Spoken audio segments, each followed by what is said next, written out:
Okay, welcome to the deep dive. We're taking a close look today at a piece of philosophy that feels, well, almost spookily relevant, even though it's nearly 2,000 years old. Yeah, we're diving into Seneca the Younger's classic essay on the shortness of life. And this isn't just some dusty old text, is it? Not at all. It feels like a direct challenge, really, to how most of us live right now. Seneca, he was a Roman Stoic philosopher, Right. wrote this around 49 AD, give or take, and he addressed it to his father-in-law, Paulinus. Paulinus, wasn't he some kind of big shot in Rome? Oh, yeah. Seriously demanding job. He was the prefectus annano, basically, the superintendent of Rome's grain supply. Hugely important, hugely stressful. Okay, so you can imagine Paulinus feeling overwhelmed, maybe complaining life's too short. Sounds familiar. Totally familiar. We're all there, aren't we? Yeah. Packed schedules, feeling constantly busy, always wishing for just a bit more time. Exactly. So Seneca hears this common complaint, and he kind of nods along, says, yeah, life seems short, but then, bam, he drops this bombshell. He really does. He says the problem isn't the amount of time nature gives us. Mm-hmm. The real issue, he argues, is how we waste the time we actually have. We fritter it away on things that, well, just don't matter in the long run. That's his radical starting point, isn't it? He pushes back hard against that usual complaint. He does. He argues life is ample and long enough if it were well expended. I think the direct quote is something like, "We do not receive a short life, but have made it so." We make it short. Wow, Yeah. that's the core idea. And he draws this line in the sand, this distinction between the busy, the occupati, he calls them, Right, the occupati. and the few people who genuinely live because they use their time wisely. It's a really stark contrast. He's got this great analogy, too. Think about managing money, right? Okay. You could have a huge fortune, but if you got a reckless guardian, poof, it's gone in no time. Right, squandered. But even a modest sum, like a small amount, can grow and grow if it's managed carefully by a good keeper. Ah, I see. Yeah. So our life, our time is like that fortune. Exactly. It shrinks down to almost nothing if we waste it. But if we manage it with intention, it expands. It feels longer, more substantial. And Seneca, he doesn't just leave it there. He has a list, right? Right. A very, very long and pointed list of exactly how these occupations waste their time. Oh, yeah, it's quite the catalog. He goes through all the ways people just throw away their most precious resource. Mm-hmm. Some are kind of obvious vices, Like what? like relentless greed, always Yeah. needing more, or getting lost in, say, excessive drinking or just chasing physical pleasure. Ambition, too, but the kind that's purely driven by what other people think, Keeping up with the Joneses, Roman style. basically. Mm-hmm. Or the mad dash for trade and profit, getting consumed by social climbing, flattery. And he really notes how many people spend all their time dealing with the demands of others. Mm. Clients, lawyers, politicians needing favors, creditors chasing them down. So you're constantly being pulled in a million directions by things outside yourself. Exactly. You spend all this time for everyone else, but there's none left for yourself. You're so None. busy tending to other people's stuff, you didn't even have a moment to check in with your own life. That hits home. Yeah. But it's not just the obviously stressed out people, is it? He talks about something else. Busy idleness. Yes, busy idleness. I love that phrase. This is where even things that look like leisure, or maybe even seem intellectually demanding, are actually completely pointless How so? because they don't contribute to living a good life, a truly examined life. Okay, give me some examples. I remember reading, they really paint a picture, but you can see the modern versions too. Oh, absolutely. He talks about people like anxiously collecting valuable objects, maybe specific old Corinthian bronzes or rare dinner plates, Mm-hmm. spending huge amounts of time, energy, worry on acquiring and maintaining these things that only a tiny handful of other enthusiasts even care about. Right, like the ancient equivalent of spending a fortune on, I don't know, limited edition sneakers or something, and then stressing about every little scuff mark. Yeah. Exactly that kind of thing. Focusing intense energy on stuff with no real intrinsic value to your life. Or he talks about people watching wrestling matches or obsessing over athletes, Okay. dedicating hours and hours to sports, not for like personal health or connection, but just as this passive, time-sucking spectacle. That feels pretty familiar today. And he gets even more specific. Sometimes it's almost funny, but pointed. Like people spending ages focused only on their appearance, Oh. getting furious at a barber for cutting one hair wrong. Yeah. caring more about their reflection than anything actually important. Wow. Or these elaborate banquets that become these stressful social obligations, agonizing over how the silver is laid out or exactly how the meat should be carved. The pressure to perform, even at dinner. Totally. He even mentions people who are so dependent they need servants to tell them when it's time to eat or bathe. Being carried around in chairs, totally disconnected from their own bodies, their own time. So it's not just wasting time on, obviously, bad things, like vices. It's wasting time on anything that isn't actively building your life or your wisdom. Pretty much, even things that seem harmless or even respectable. Does that include intellectual stuff too, like studying? Surprisingly, yes. This is where it gets really interesting. Seneca warns against what he calls pointless scholarship. Pointless scholarship. What does that mean? Well, he gives examples of scholars who waste their entire lives debating completely obscure trivia. Like, Like, what was the exact number of oarsmen Ulysses had? Or, what's the precise chronological order of Homer's works?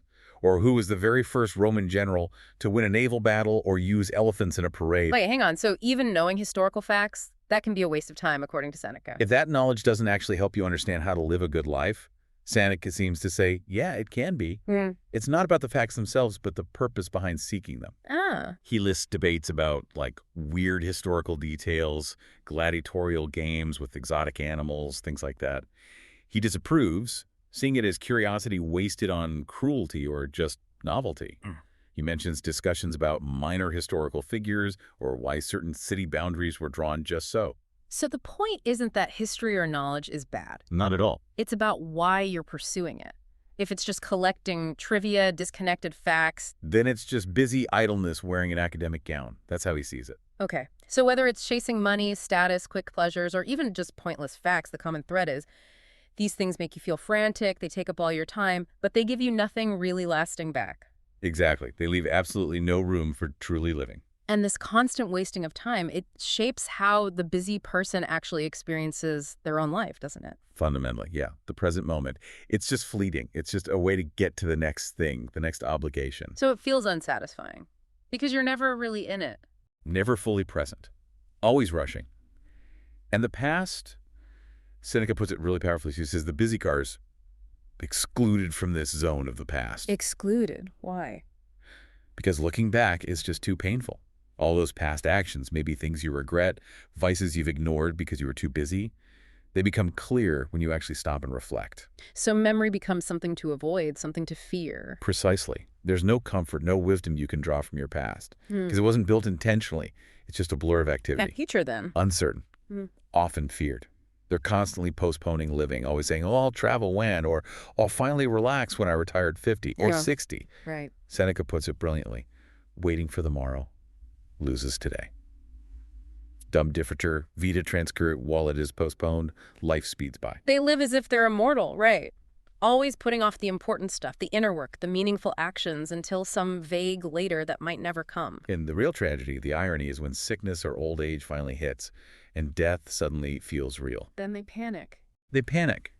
They beg for just a few more years, maybe deluding themselves they're younger than they are, but then they die, terrified, filled with regret, realizing they never actually lived when they had the chance.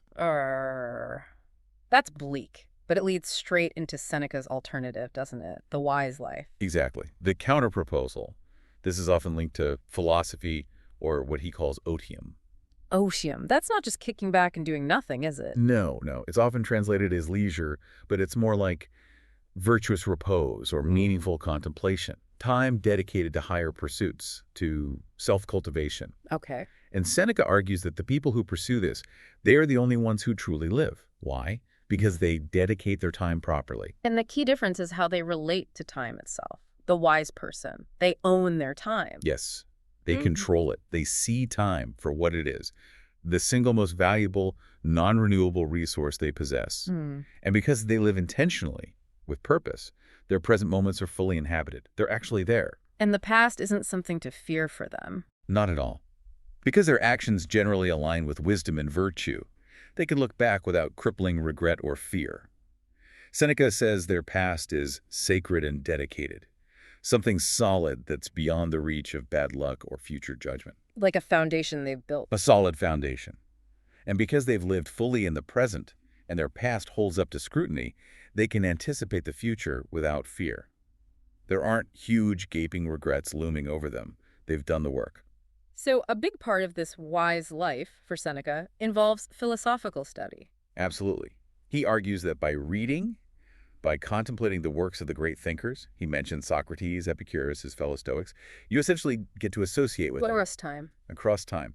You learn from them, you debate their ideas in your head, you basically live alongside these great minds. He sees this as lifting you up, raising you to that very zone from which nobody can be thrown off. Wow, that's a powerful image. Like connecting with this enduring stream of wisdom gives you a kind of timeless perspective.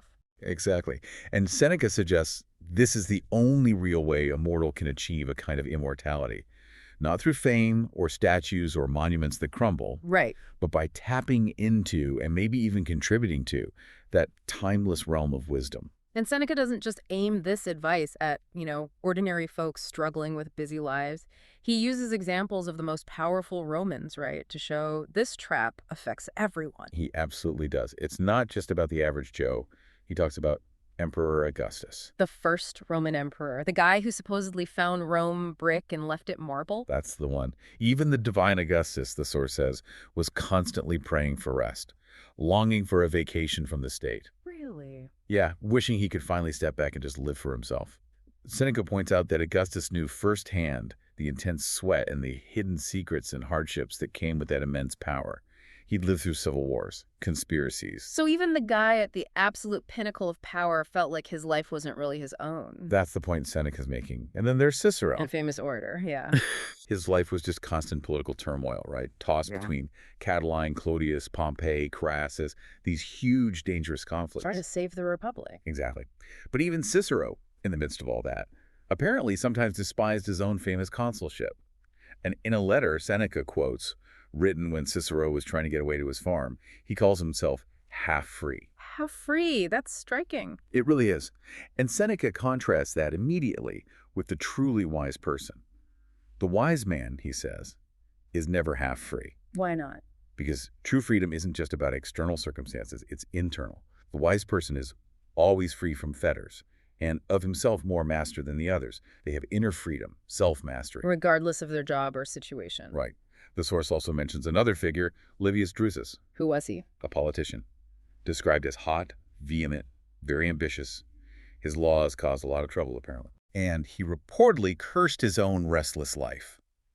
Lamented that he'd never had a proper holiday, not even as a lad, just consumed by ambition from day one, which led to tragedy for him and for Rome. Even late in life, still complaining he had no rest. So these examples, an emperor, a legendary orator, a fiery politician, they really hammer home Seneca's point, don't they? Absolutely. Power, fame, critical public duties. Yeah.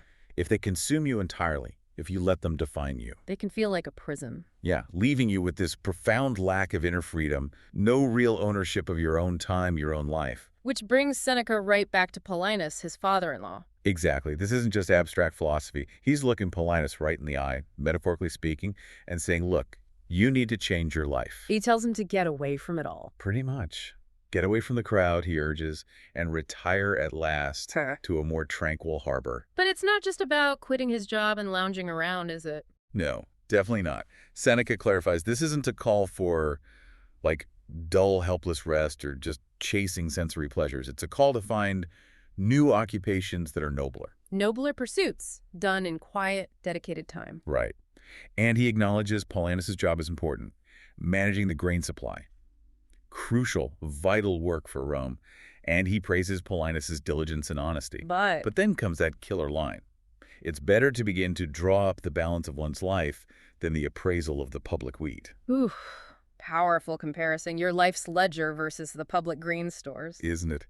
He even hints at the sheer stress and danger involved. He mentions a time under Emperor Caligula when Rome's grain reserves were apparently down to like a week's supply. Seriously? Yeah, well, Caligula was busy building pontoon bridges for fun or something. So Seneca's subtly reminding Paulinus of the immense pressure, the potential catastrophe hanging over his head. Constant anxiety. Exactly. Yeah. He implies it's almost unbearable to know the danger you're in. He's basically saying get out of this high-stress, time-devouring, potentially dangerous job and focus on what actually truly matters in the grand scheme of things. And what truly matters according to Seneca. Dedicating yourself to tranquiler, safer, greater things. Contemplating the big questions. Like the nature of existence? Yeah, the nature of God, the destiny of the soul, how the universe works, those deep, fundamental inquiries. These, for Seneca, are the real liberal arts. The ones that truly liberate you. He says they offer love itself and the practice of virtue, the oblivion of passions, how to live and die, and the great quiet. Wow. That's where real peace and lasting fulfillment are found, he argues. That's the promise. So, okay, let's try and wrap this up. Seneca's core message in On the Shortness of Life, it really boils down to this pretty stark distinction, doesn't it? It does. Life isn't inherently too short. That's the headline. We make it short. We make it short by letting ourselves get consumed by, well, stuff. Things that take all our time, but don't actually give us a meaningful life in return. Being constantly busy, Yeah. chasing external validation maybe, following societal pressures, getting lost in pointless distractions. All of that. Instead of focusing inward on wisdom, on introspection, on living with real intention. And the tragic result is a life that, no matter how successful or packed it looks from the outside, Feels empty, rushed, ultimately unlived when you get to the end of it. that image near the end of the essay is just brutal. The funerals of the busy, he says, should be held by candlelight. As if they almost hadn't lived at all. Because they just weren't present for their own lives, they were elsewhere. Yeah. It really forces you, the listener, doesn't it? Yeah. To pause and ask yourself some hard questions. Like, what does it actually mean for you to truly live? And how can you tell the difference in your own life between Seneca's busy idleness and activities that are genuinely valuable, genuinely building that good life? In your own packed schedule right now. Yeah. And maybe the biggest question, how can you start reclaiming that most precious, utterly irreplaceable resource, your time? Not someday, not when you retire, But starting today, right now.